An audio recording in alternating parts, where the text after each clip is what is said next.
Good day, sir. So I am Liza Maria Jeron Birapista of BSEC 3A, and this is my output video for lab activity number 9 titled as Arduino with RGB LED. So first, we will connect the Arduino to the PC. So this is my procedure to start magenta, blue, aquamarine.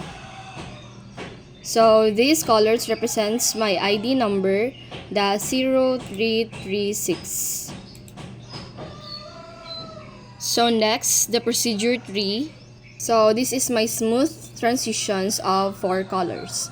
The magenta, the blue, and the aquamarine.